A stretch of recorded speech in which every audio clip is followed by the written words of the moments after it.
Cover नू उडीकां रोज़ रहिंदियां ने तेरियां, मौत घर तेरे रोज़ मार दिए फेरियां। कबर नू उडीकां रोज़ कल्ला इत्थे आए ते कल्ला इत्थों जाना ई, तियां पुत्तां तेरे आना कम तेरे आना ई। जिन्ना लई तू राती दीने करे हेरा फेरियां। बोलो करने आ कि नहीं? औलाद नू पालन वास्ते कदी किसी ना हेरा फेरी, कदी किसी ना धोखा, कदी किसी ना फ्राड, कदी किसी दी प्लाट ते कब्जा, कदी भरावां दे हक, कदी भैणां दे हक, कदी किसी दे हक। काहदे वास्ते? औलाद वास्ते। अपना भरोसा नहीं तेरा कड़ी पलदा, करना है मान भला दस केड़ी गल दा। तेरियां ते सावां भी नहीं बंदिया ए तेरियां। मैं क्या नहीं अगे आना तू इन्ने मरब्बियां दा मालक आ, मकाना दा मालक आ, प्लाटां दा मालक आ, प्लाजियां दा मालक आ, इन्ना बैंक बैलेंस।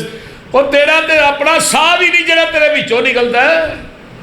मान कानू करना है हुसन ते जवानी दा, जिंदगी है तेरी जिवें बुलबुलाए पानी दा। खत्म कर जाना तेनू मौत दियां नेरियां। कबर नू उडीकां रोज़ एवें कानू चलिया ए जहान सारा मलिया। खाली हाथ होवेगा तू जदों इथों चलिया। मज्जां गावां इत्थे रह जानियां लवेरियां। कबर नू उडीकां रोज़ उड़ जाने पंछी जेड़ा तेरे विच बोलदा। कौडी भी नहीं मुल रहना फिर खाली खौलदा।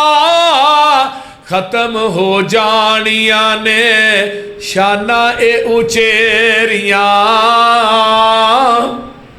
वो बोलते नहीं। लभो किथे ने बड़े बड़े बादशाह जेड़े आंदे साडे हुक्म तो बगैर पत्ता भी नहीं हिलदा। लभो किथे? अल्लाह अल्लाह। हुण की होना है? जो रूह निकल गई कब्रिस्तान च लै गए। भला ते इथों नहीं हुंदा ते बुरा भी न कर तू। बदियां दे नाल अपनी झोली न भर तू। सच्चियां ने सबे गल्लां पसरूरी ए तेरियां। कबर नू उडीकां रोज़